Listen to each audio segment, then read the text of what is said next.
Aku rindu selalu diam dalam hadirat-Mu untuk menikmati kasih dan anugerah Tuhan seumur hidup kita. Kembali kita harus bersyukur saudara, hari ini kita kembali bisa memuji memuliakan nama Tuhan, menyembah Tuhan, bisa menikmati hadirat-Nya yang begitu indah, yang bisa menguatkan kehidupan kita, menjalani hari-hari hidup kita saat ini saudara.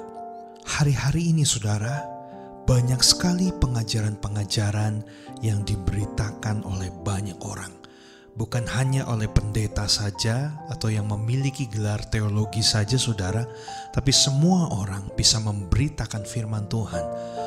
Dengan mudahnya bisa mengupload sesuatu di sosial media, di internet, ataupun menulis segala sesuatu di akun-akun sosial medianya dengan mudah, sehingga orang bisa baca dan tidak sedikit juga orang yang mempercayai hal itu saudara. Tetapi kita harus waspada bahwa semua hal itu belum tentu benar, belum tentu sesuai dengan kebenaran firman Tuhan.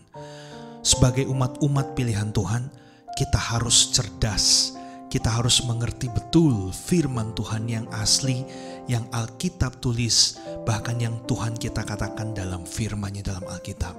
Karena itu saudara, berjaga-jaga selalu di akhir zaman ini, waspada selalu dengan apa yang kita dengar, apa yang kita lihat, bahkan apa yang kita yakini. Jangan sampai hal itu keliru sehingga membuat iman kita pun tidak bertumbuh di dalam Tuhan. Kita melihat di dalam Matius 24, dimulai dari ayat yang ketiga saudara. Ketika Yesus duduk di atas bukit Zaitun, datanglah murid-muridnya kepadanya untuk bercakap-cakap sendirian dengan dia. Kata mereka, "Katakanlah kepada kami bila manakah itu akan terjadi, dan apakah tanda kedatanganmu dan tanda kesudahan dunia?" Jawab Yesus kepada mereka, "Waspadalah supaya jangan ada orang yang menyesatkan kamu. Sebab banyak orang akan datang dengan memakai namaku dan berkata, 'Akulah Mesias,' dan mereka akan menyesatkan banyak orang." Saudara, pada waktu zaman Yesus, dia memperingatkan kepada murid-muridnya saudara, bahwa di hari-hari terakhir, di akhir zaman ini sebelum kesudahan dunia ini akan terjadi, maka akan terjadi penyesatan di mana-mana. Terbukti dengan Yesus katakan, ini suatu nubuatan dan hal itu pasti akan terjadi. Sehingga saat ini saudara, jangan heran kalau kita melihat begitu banyak orang-orang, bahkan hamba Tuhan yang mempunyai gelar teologi saudara. Mereka memberitakan firman Tuhan, tetapi juga ada banyak hal-hal yang keliru, yang tidak sesuai dengan kebenaran firman Tuhan. Karena itu kita perlu waspada, kita perlu kepekaan, berdoa pada Tuhan, dan benar-benar kita mengerti firman Tuhan, membacanya setiap waktu, meminta kepada Tuhan supaya Tuhan sendiri yang menjelaskan firman itu, sehingga firman itu bisa hidup dalam kehidupan kita, dan kita bisa tahu saudara bahwa ini firman yang asli dari Tuhan.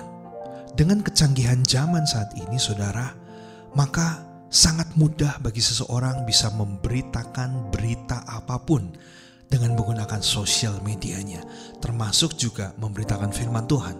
Apa yang dia dapatkan, apa yang dia yakini, dia bisa beritakan dengan begitu mudah dan bisa dibaca oleh banyak orang saudara. Ajaran-ajaran sesat yang dimaksudkan dalam Alkitab ini enggak melulu saudara harus ajaran-ajaran yang sangat besar, spektakuler, tidak alkitabiah yang bisa menyesatkan setiap kita. Tetapi saudara, justru kebanyakan adalah ajaran-ajaran kecil yang tanpa kita sadari, yang mungkin kita dengar dari seorang hamba Tuhan di gereja, atau yang kita dengar dari sosial media kita yang kita baca. Hal-hal itu yang bisa keliru dan bisa menyesatkan kita saudara. Salah satu ajaran yang keliru saudara, yang pernah juga diberitakan oleh seorang hamba Tuhan, adalah tentang pada waktu kita berbuat dosa, maka Tuhan akan selalu setia untuk mengampuni. Sehingga kecenderungan setiap umat Tuhan yang mendengar hal ini, dengan mudahnya mereka tidak menjaga kehidupannya dan selalu berdosa dari waktu ke waktu. Begitu berdosa, bertobat lagi. Berdosa, bertobat. Berdosa, bertobat. sehingga disebut sebagai tobat kumat. Kekristenan seperti ini adalah kekristenan yang keliru, saudara. Kekristenan yang tidak Tuhan kehendaki. Karena dalam Alkitab pun dikatakan bahwa kita harus mengerjakan keselamatan kita. Jadi memang Tuhan telah menyelamatkan kita, Tuhan telah menebus dosa kita, membeli hidup kita, membayar dengan darahnya yang mahal, tetapi keselamatan itu tidak murahan. Karena kita harus mengerjakan keselamatan dalam hidup kita, yaitu kita menjaga kehidupan kita dengan baik agar kita tidak jatuh lagi di dalam dosa. Ada juga ajaran teologi kemakmuran, saudara. Nah, ini adalah ajaran yang mengatakan bahwa yang namanya anak Tuhan pasti akan selalu diberkati. Yang namanya anak Tuhan pasti tidak akan bangkrut dalam usahanya. Yang namanya anak Tuhan, kehidupannya akan selalu naik, akan menjadi orang yang lebih kaya dari waktu ke waktu, akan memiliki banyak hal. Yang tadinya mungkin cuma punya motor, tapi sebagai anak Tuhan akan punya mobil, akan punya rumah, dan lain sebagainya, saudara. Dan ini adalah pandangan yang keliru. Karena kita harus melihat bahwa Yesus sendiri mengatakan bahwa kekristenan, mengikut Tuhan, mengikut Kristus, itu adalah berbicara tentang ikut menderita. Karena itu, saudara, Alkitab mengatakan bahwa ada kalanya orang benar, umat Tuhan, itu mengalami yang namanya kebangkrutan. Mungkin kehilangan seseorang, atau mungkin kehidupannya tidak selalu berada di atas. Tuhan izinkan kadang harus merasakan hidup berada di bawah, sehingga kita bisa mengerti dan betapa kita bisa bergantung pada Tuhan, memerlukan Tuhan dalam kehidupan kita. Ada juga, saudara, ajaran yang memaksakan keinginan, kehendak kita lewat doa yang kita panjatkan kepada Tuhan. Misalnya dengan pandemi COVID-19 ini, saudara. Kan sebagai anak-anak Tuhan yang percaya bahwa semua ini terjadi atas seizin Tuhan, maka kita tahu hal ini ada, memang Tuhan izinkan terjadi. Tetapi ada beberapa ajaran yang mengajarkan bahwa kita harus beriman bahwa COVID-19 ini akan stop, akan berhenti. Bahkan kita berdoa sangat keras, sangat lantang kepada Tuhan. Bahkan mengatakan bahwa kita klaim janji Tuhan. Saudara, mengklaim janji Tuhan, emangnya kita ini agen asuransi, saudara? Kita ini hanya ciptaan. Kita ini adalah umat Tuhan. Kita ini adalah anak Tuhan. Karena itu sudah seharusnya kita mengerti betul apa yang menjadi kehendak Tuhan dalam hidup kita. Walaupun saat ini Tuhan mengizinkan kekacauan terjadi dalam kehidupan kita, kebangkrutan terjadi dalam kehidupan kita. Pandemi ini bukan berakhir tapi makin meluas. Saudara harus percaya bahwa memang semuanya terjadi atas seizin Tuhan dan mendatangkan kebaikan bagi setiap kita. Jadi bukannya malah kita berdoa seakan-akan kita melawan Tuhan, menentang apa yang sedang terjadi saat ini. Saudara, ini adalah ajaran yang keliru. Doa adalah waktu di mana kita berkata-kata dengan Tuhan, bukan cuma satu arah, bukan hanya kita yang menyampaikan keluh kesah kerinduan kita, tidak, saudara. Tapi biarkan Tuhan juga bicara kepada kita. Apa yang Tuhan mau, yang Tuhan sampaikan dalam hidup kita, itu Tuhan bisa katakan lewat doa-doa kita. Dan doa adalah satu sarana bagi setiap kita untuk kita bisa menyelaraskan, menyamakan kehendak kita dengan kehendak Tuhan, bukan memaksakan kehendak kita kepada Tuhan. Dan juga, saudara, tanpa kita sadari, ada yang namanya sihir dalam gereja. Ini agak ekstrim memang, tapi sebagai hamba Tuhan, saya harus menyuarakan kebenaran, karena ini adalah kebenaran daripada Tuhan. Yesus sendiri yang mengatakan bahwa jangan sampai kita disesatkan dalam pengajaran kita. Saudara, sihir dalam gereja adalah maksudnya seperti ini. Ada ajaran yang mengajarkan kepada umat Tuhan bahwa kalau kita mau diberkati, kita harus memberi uang banyak kepada gereja, menyumbang banyak kepada gereja. Jadi seakan-akan itu sebagai suatu pancingan bagi Tuhan. Kalau kita memberi dengan banyak pekerjaan Tuhan di mana kita bergereja atau dimanapun itu saudara, maka diharapkan Tuhan akan memberkati dengan berlimpah-limpah, bahkan dikatakan berlipat kali ganda. Saudara, mohon maaf, saya juga harus katakan bahwa hal ini keliru. Karena dalam firman Tuhan diajarkan, pada waktu kita memberi, hendaklah kita memberi dengan tulus, dengan segenap hati. Kalau kita mau memberi pekerjaan Tuhan, biarlah kita benar-benar tulus dari dalam hati kita, mau memberkati pekerjaan Tuhan, mau memberkati orang lain, bukan sebagai pancingan bahwa dengan memberkati orang lain agar kita memiliki berkat berlipat kali ganda. Saudara, tentu Tuhan melihat motivasi ini, dan biarlah sebagai umat Tuhan yang mengerti kebenaran, jangan sampai kita juga terbawa arus oleh ajaran ini. Biarlah hidup kita selalu memberi dengan tulus, dengan baik kepada banyak orang, kepada pekerjaan pelayanan Tuhan, bukan untuk mendapatkan umpan balik saudara, tapi memberi dengan sukacita karena kita sudah diberkati dan kita mengucap syukur Tuhan menyelamatkan hidup kita. Ada juga ajaran di dalam gereja yang hanya berkutat di ritual keagamaan saudara, ibadah secara fisik. Kalau tidak ibadah secara fisik, rasanya banyak orang yang bilang tidak seperti ibadah. Nah saudara, kita harus hati-hati. Jangan sampai ibadah kita itu hanya sebatas di dalam suatu gedung gereja, dengan musik yang ada, dengan riuhnya orang-orang bertepuk tangan memuji Tuhan. Setelah itu keluar daripada gedung itu, hidup kita biasa-biasa lagi.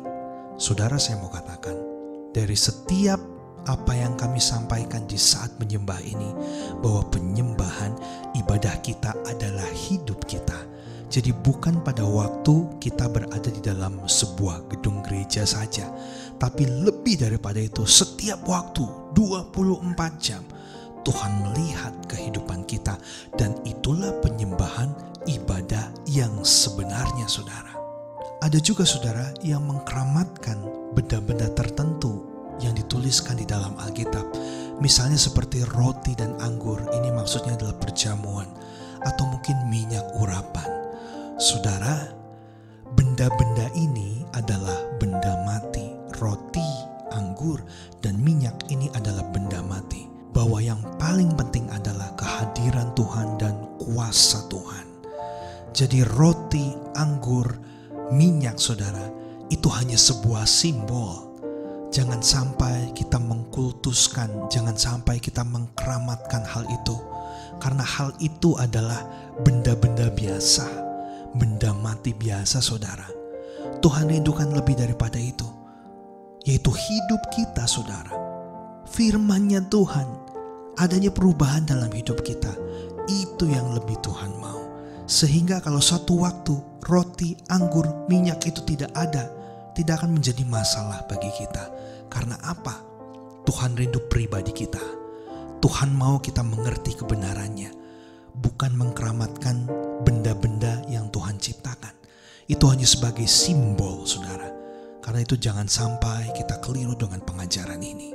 Atau yang cukup heboh juga saudara, ajaran tentang kedatangan Tuhan.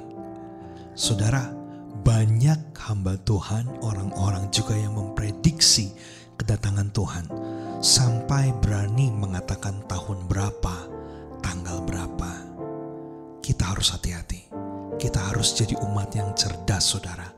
Firman Tuhan sendiri mengatakan, Yesus sendiri mengatakan bahwa setiap kita tidak tahu kapan waktunya.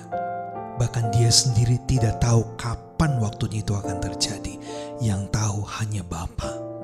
Karena itu saudara, jika ada orang yang bilang seperti ini, menginfokan kita bahwa Tuhan akan datang tanggal ini, tahun ini, mohon maaf saudara, sesuai dengan kebenaran firman Tuhan, saya mau katakan, jangan didengarkan.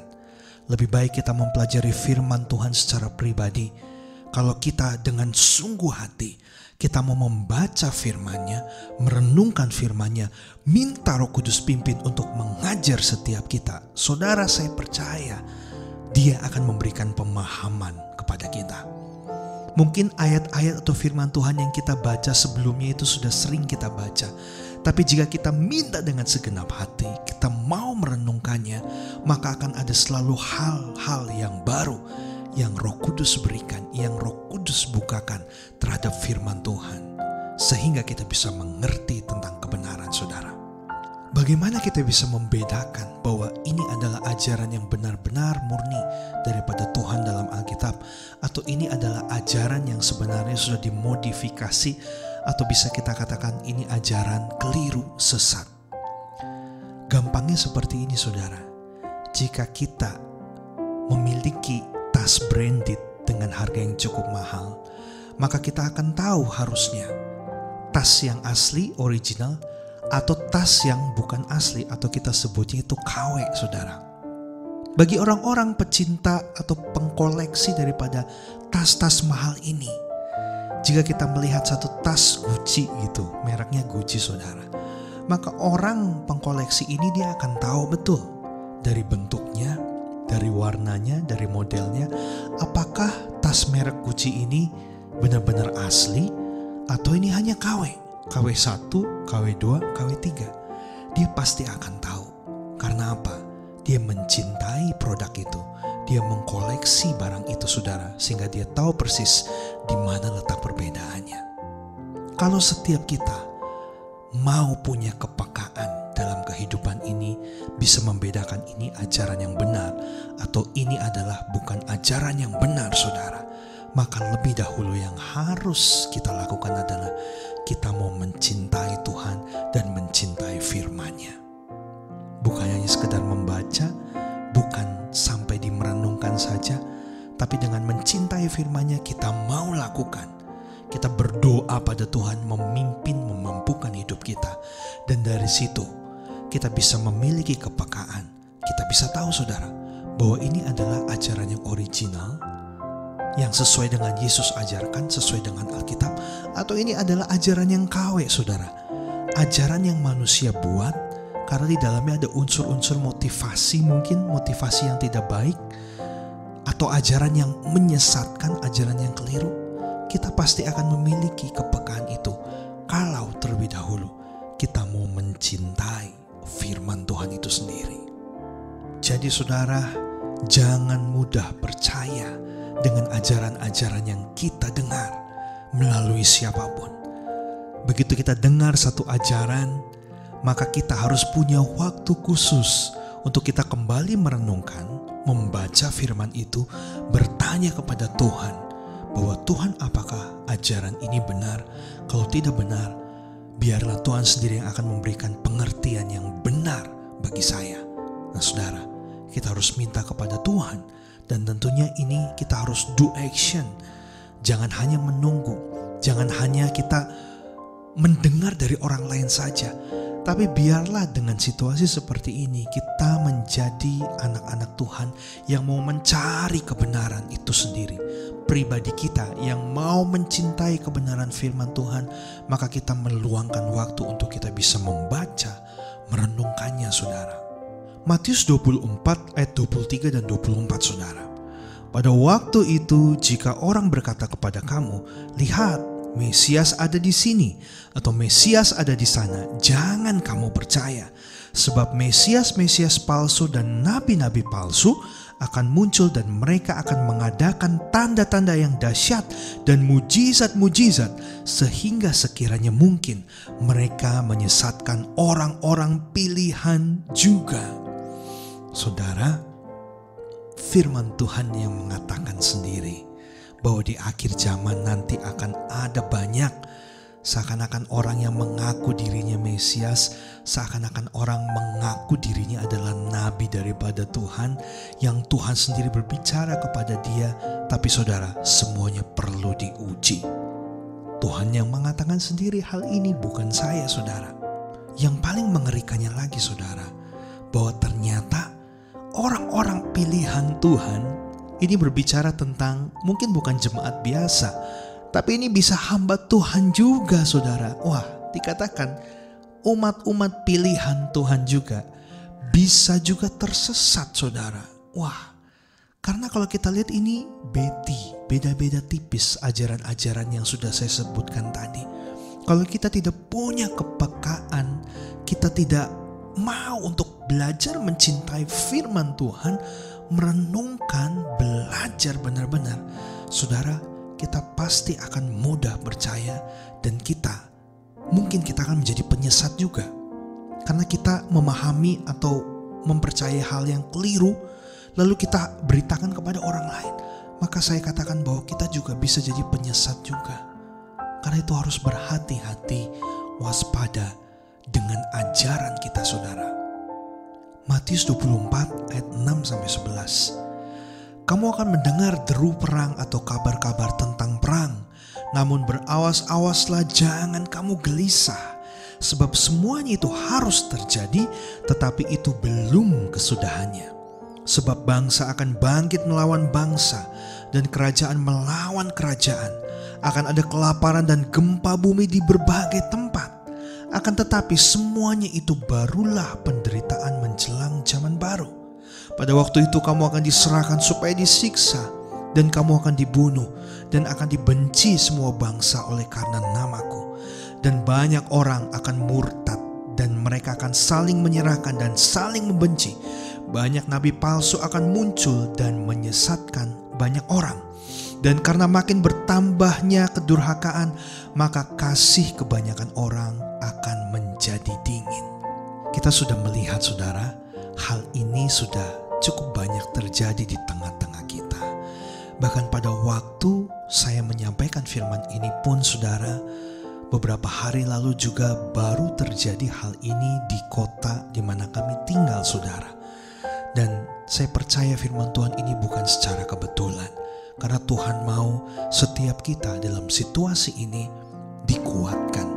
Jangan gentar, saudara, karena semua hal buruk ini memang harus terjadi. Dan ini adalah momen di mana kita diuji kasih-Nya. Dan biarlah saya dan saudara menjadi orang yang tetap memiliki kasih dalam hidup ini. Walaupun orang lain menjadi dingin terhadap kita. Mungkin suami istri, anak, keluarga, kasihnya dingin kepada kita. Tapi hendaklah kita yang tahu kebenaran. Janganlah memadamkan kasih itu. Biarlah kasih kita makin hari makin hangat. Sama seperti Tuhan yang kasihnya tak pernah berubah. Kita belajar dari pribadi Tuhan bahwa kita juga harus punya kasih yang selalu hidup, yang selalu bisa menghangatkan orang lain. Jangan dingin. Di luar sana orang lain boleh dingin, tapi kita tetap bisa hangat, bahkan menghangatkan orang lain dengan kasih yang kita miliki.